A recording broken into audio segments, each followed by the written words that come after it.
Pernikahan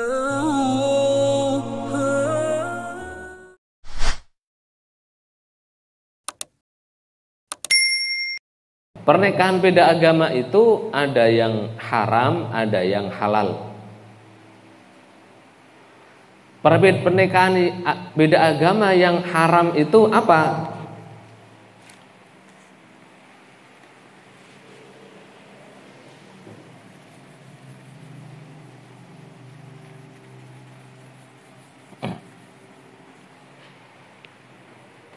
Gini dirinci. Ini laki-laki, ini perempuan. Ini kalau laki-lakinya muslim, perempuannya dilihat di sini ahli kitab. Terus di sini bukan ahli kitab.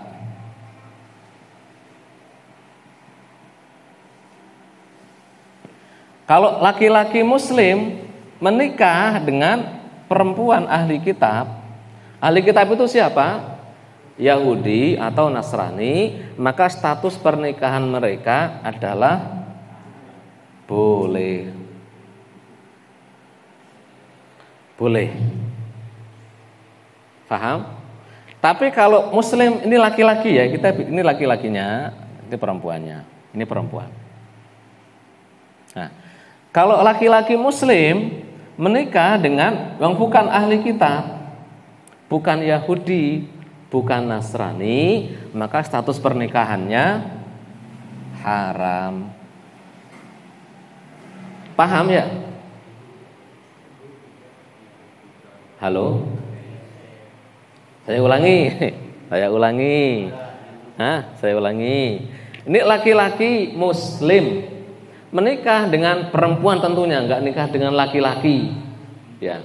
Nikah dengan perempuan dari ahli kitab. Ahli kitab itu Yahudi atau Nasrani. Maka status pernikahannya boleh.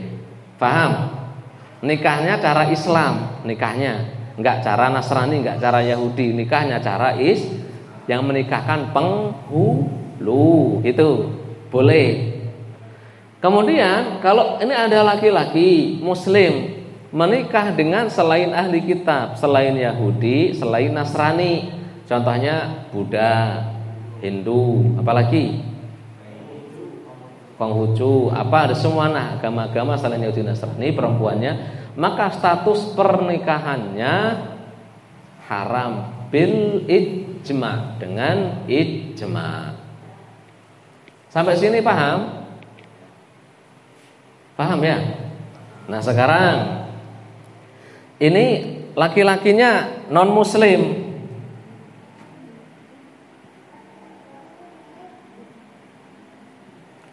Non muslim laki-lakinya.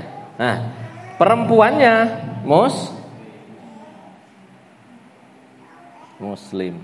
Nah, maka hukumnya haram dengan ijma, dinukil oleh ijma ini dinukil oleh Imam Qurtubi dalam tafsir Qurtubi. Ijma bahwasanya non muslim laki-laki haram menikahi muslim, perempuan muslim, apapun agamanya ini, Nasrani, Yahudi, Majusi, Hindu, Buddha, ateis, liberal gitu, kalau disebut agama liberal itu ya. Itu maka sepakat haram bil ijma. Paham ya? Nah, sampai sini paham Bu? Nah, sampai menghadiri nikahan yang seperti apa? Laki-lakinya muslim, perempuannya Nasrani, ahli kitab. Berarti status pernikahannya boleh. Buka surat Al-Maidah kalau tidak percaya, ayat 5. Wal muhsanatu minal ladzina utul kitaba min qablikum idza ataitumuhunna ujurahun. Dan diperbolehkan bagi kalian laki-laki muslim menikahi perempuan-perempuan yang suci, maksudnya yang menjaga harga diri, bukan pezina gitu ya, dari kalangan ahli kitab. Jadi Quran itu sangat objektif. Enggak semua orang Yahudi, Nasrani pezina, enggak gitu. Di Quran pun objektif gitu. Sebagaimana enggak semua orang Islam itu enggak zina, ada yang zina juga toh. Ada. Kalaupun orang Islam pezina juga enggak boleh dinikahi. Azani la yankihu illa zaniyatan aw musyrikah, kan gitu. Jadi boleh. Jadi kalau sampean ini yang nikah laki-lakinya muslim, menghadiri pernikahan istrinya adalah dari ahli kitab Nasrani, status pernikahannya boleh. Karena pernikahannya boleh, maka menghadiri pernikahannya juga boleh. Tapi kalau laki-lakinya muslim nikahi agama Hindu, boleh hadir? Enggak boleh. Karena mengapa? Itu i'anatun 'alal ma'asi, menolong dalam kemaksiatan. Seolah kita mendukung kemaksiatan gitu. Atau ini laki-lakinya non muslim menikahi muslimah, haram, enggak boleh hadir, enggak boleh mengucapkan selamat berbahagia, enggak boleh. Kenapa? Berarti kita merestui perzinahan. Selamat berbahagia atas pernikahan. Itu bukan pernikahan, tapi perzinahan. Paham ya? Poin yang perlu ditegaskan, ini laki-laki muslim dengan ahli kitab. Siapa ahli kitab? Menurut jumhur ulama selain Syafi'iyah, semua yang agamanya Yahudi dan Nasrani disebut ahli kitab. Meskipun masuk ke Yahudi Nasrani belakangan ini. Menurut jumhur. Menurut Syafi'iyah, ahli kitab itu hanya mereka-mereka yang nenek moyangnya sudah beragama Yahudi atau Nasrani sebelum agama Yahudi dan Nasrani tersebut dirubah-rubah oleh penganutnya. Jadi nenek moyang seperti ini siapa? Di Mesir ada suku Koptik, Kipti.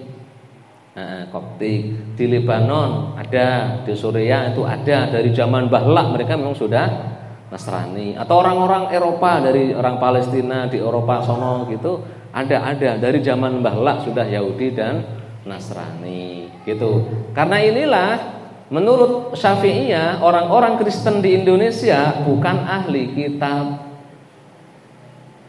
Bukan. Kenapa? Masuk Islamnya belakangan. Belakangan apa enggak? Iya kan? Oh, yang masuk ke Indonesia itu kan Islam dulu toh, baru Kristen. Setahu saya seperti itu. Tolong dibenerin kalau salah ya. Setahu saya Islam dulu, baru Kristen lewat para penjajah itu. Jadi makanya menurut ulama Syafi'iyah, Kristen yang ada di Indonesia itu bukan ahli kitab, tidak boleh dinikahi. Haram sembelihannya, tidak boleh dinikahi menurut Syafi'iyah. Wallahu a'lam bishawab. Meskipun saya bermadzhab Syafi'i, tapi lebih menguatkan pendapat jumhur ulama karena tidak ada tekstual yang menyebutkan pembedaan seperti ini. Tapi ulama-ulama Indonesia mungkin dulu yang membuat undang-undang pernikahan pakai mazhabnya Syafi'i.